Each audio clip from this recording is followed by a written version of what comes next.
The letter arrived on a Tuesday, which was the same day Nora Aldridge's mother stopped pretending everything was fine.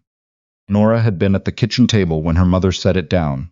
Not handed it, set it, the way you set down something you don't want to touch anymore. The envelope was already open.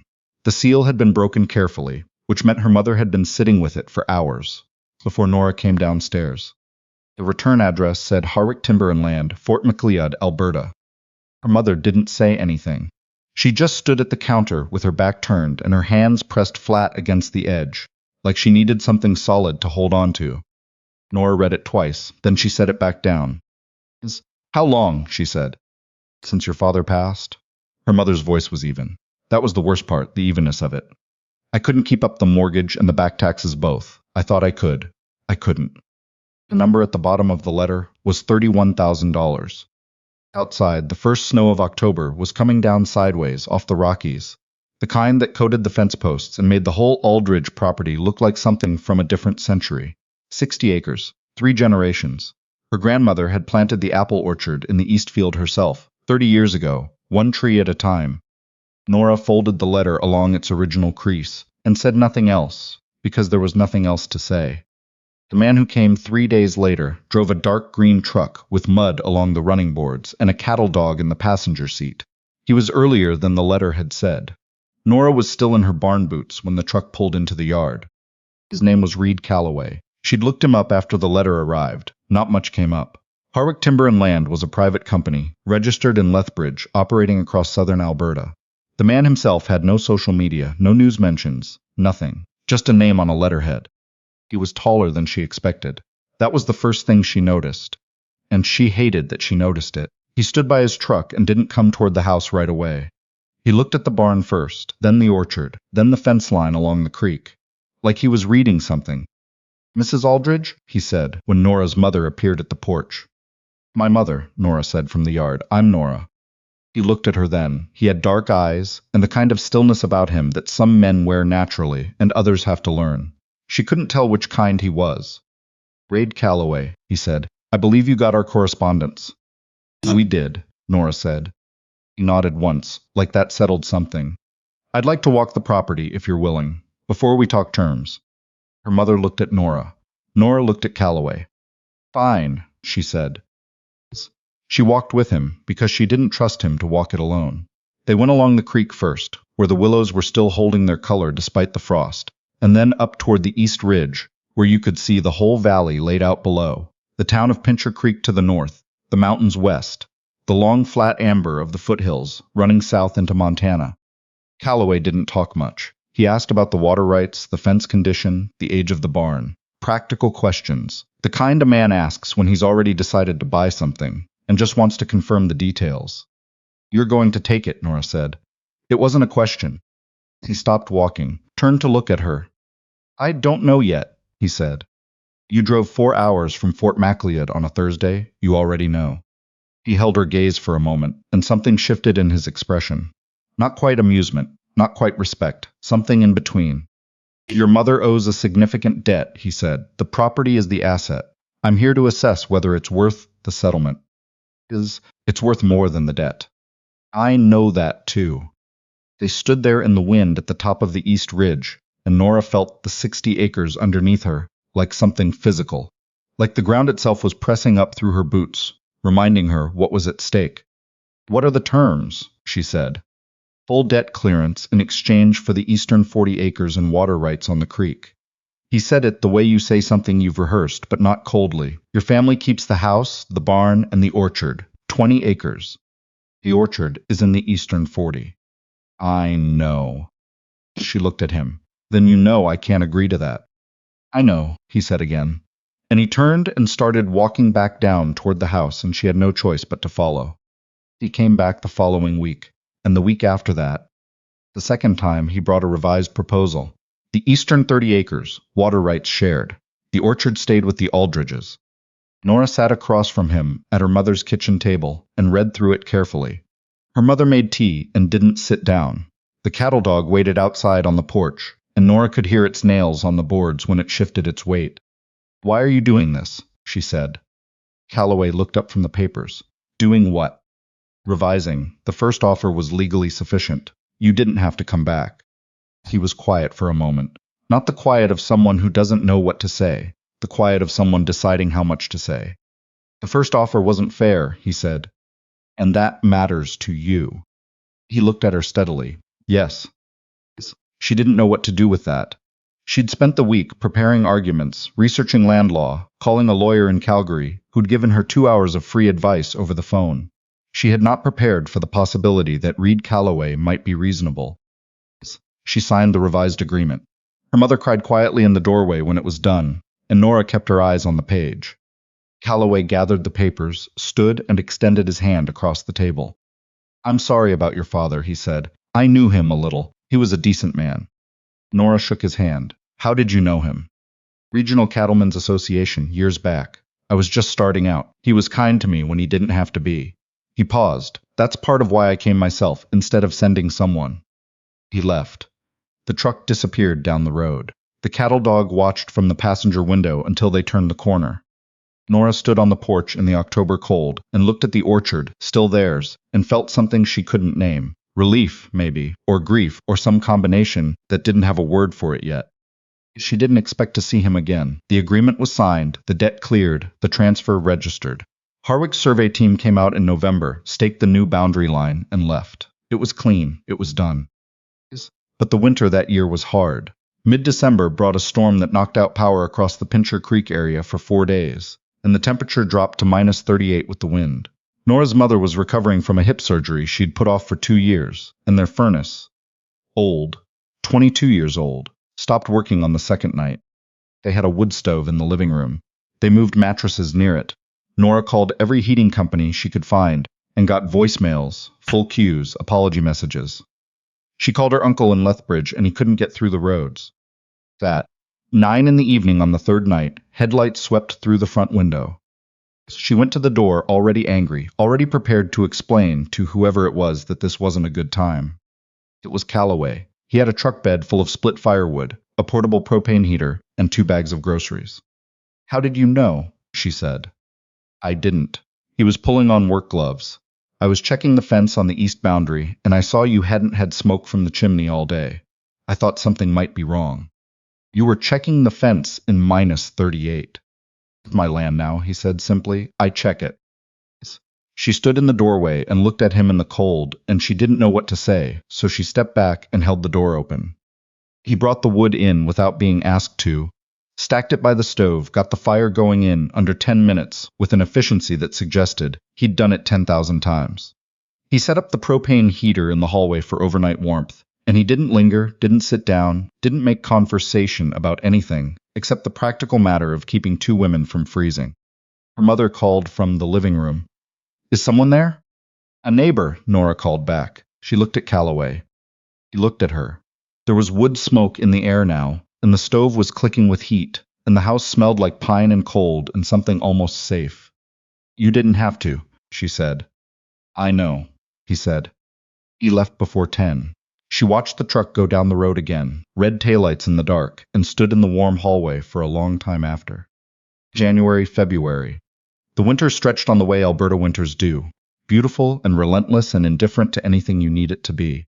He came by twice more, once with a part for the furnace. He'd called a supplier in Calgary, apparently, and arranged for the repair technician himself, without being asked, and without saying so until the technician mentioned it in passing.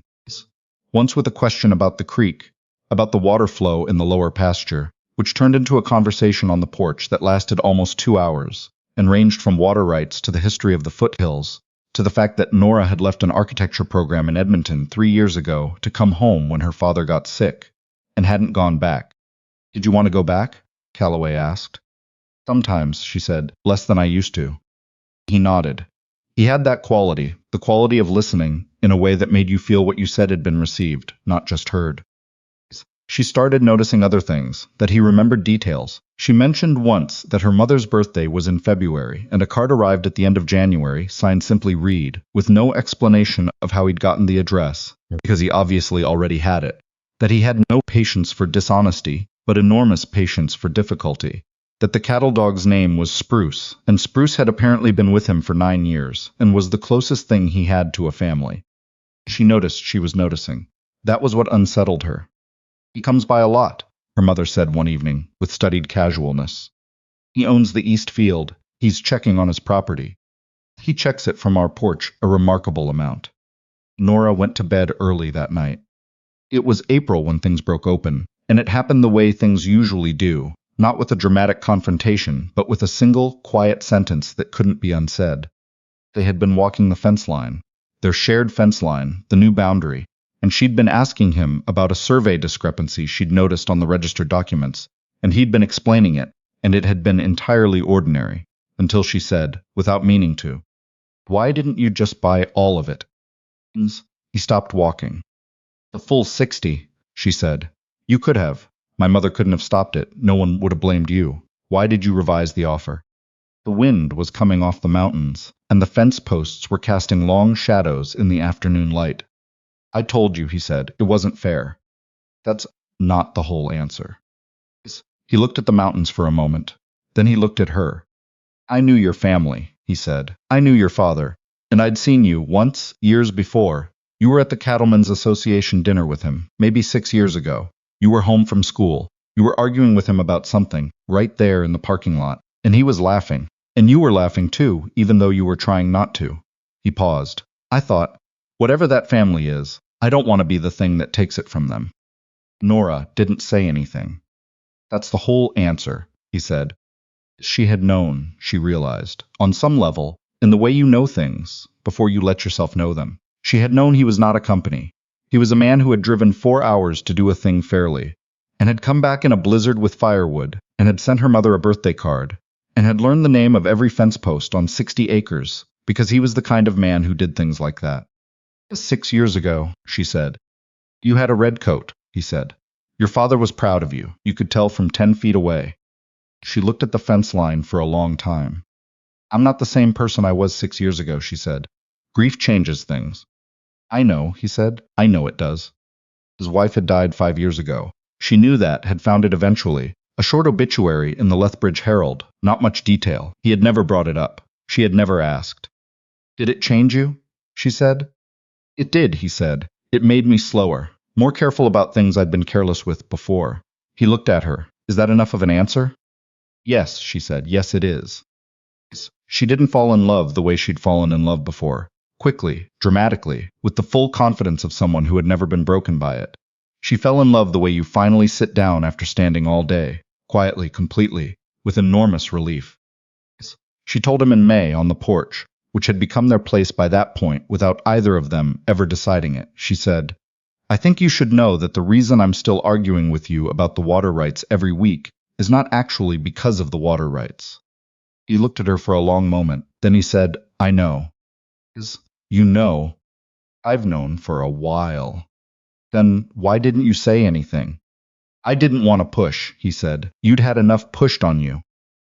She reached across the space between them and put her hand over his on the railing, and he turned his hand over and held it, and that was that.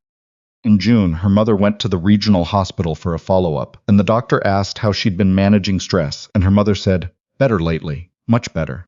She came home and told Nora about it, and Nora was quiet for a moment, and then said, "Good, that's good." In July, Nora drove down to Edmonton and met with the department head of the architecture school and asked what it would take to re-enroll in September. She didn't tell Calloway she was going. She drove home in the afternoon and sat on the porch and waited. He came by at 6 the way he often did. "How was Edmonton?" he said. She looked at him. "How did you?" "Your mother mentioned it." She laughed. He sat down in the other chair. "I'm going back," she said. "Part-time. They're letting me do the final year hybrid. I come home on weekends." He nodded. He was looking at the orchard, where the apple trees were heavy with early fruit. "That's good," he said. "You should have gone back a long time ago." "I'm not apologizing for not going. I'm not asking you to." She looked at his profile in the evening light, the steadiness of it, the patience of it, and thought about the man she'd seen across a parking lot when she was 22 and hadn't even registered, and how strange it was, the way time worked, the way things came back around. "Reid," she said. He looked at her. "Thank you," she said, "for coming back, with the second offer. You didn't have to." "I know," he said, for the third time. The same words, but they meant something different now, fuller somehow, like a room that has been slowly furnished over months, until it finally feels like somewhere you can live. The orchard caught the last of the light, the way it always did in July, going gold along the tops of the trees. Nora watched it and felt, for the first time in a long time, that 60 acres could hold more than loss. I keep thinking about that second offer. The one Reid didn't have to make.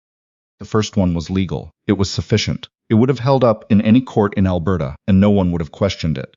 He had every right to take the orchard, the creek rights, all 40 eastern acres, and walk away clean. That's what the deed allowed. That's what the paperwork said. But he came back. I think about that a lot. The kind of person who comes back not because they have to, but because something in them won't let them leave a thing unfair. That's not common. It looks like weakness from the outside, the way quiet things often do. It looked, at first, like Reid was leaving money on the table. What he was actually doing was something harder. He was choosing to be the kind of man who could live with himself afterward. That's what I mean when I think about character. Not the dramatic kind, not courage under fire or sacrifice in a crisis. The ordinary, daily kind. The kind that shows up in a revised contract, in a truck bed full of firewood at 9 on a winter night, in a birthday card sent to a woman you barely know because you remembered she was going through something hard. Reid had that kind of character, and I think it came from having lost something, his wife. Years of building something alone afterward. Grief has a way of clarifying what actually matters, stripping away the performance of things and leaving only what holds. He came out of that quieter, more deliberate, more honest about what he valued and why. Nora had that too, though she'd earned it differently. She gave up 3 years of her own life to come home, and she didn't make a story out of it. She just did it. When she finally sat down with Reid across that kitchen table and read the terms carefully and asked the right questions, that was intelligence working the way it's supposed to. Not just cleverness, but the kind of clear-eyed thinking that comes from knowing what you're protecting and why it matters. What I find myself returning to is this. Neither of them got what they had without cost. The orchard didn't survive because of luck. The relationship didn't happen because of charm or coincidence. It happened because two people, separately, had already done the work of becoming someone worth trusting. Reid had decided, long before Nora, that fairness wasn't negotiable for him. Nora had decided, long before Reid came down that road, that she wasn't going to give up on what her family had built. Those choices, made quietly, without audience, without guarantee of reward, were what made everything else possible. I think that's the thing nobody tells you about how life actually works. The outcomes we see are just the surface. Underneath them is a long record of small decisions. To come back, to stay, to tell the truth when it would have been easier not to. Every one of those decisions is a vote for the person you're becoming. And eventually, the person you've become walks into a room, or down a fence line, or up a ridge in October with the mountains at their back, and the life they've built reflects it back to them. 60 acres, an orchard, a porch in the evening light. It's enough, more than enough, it always was.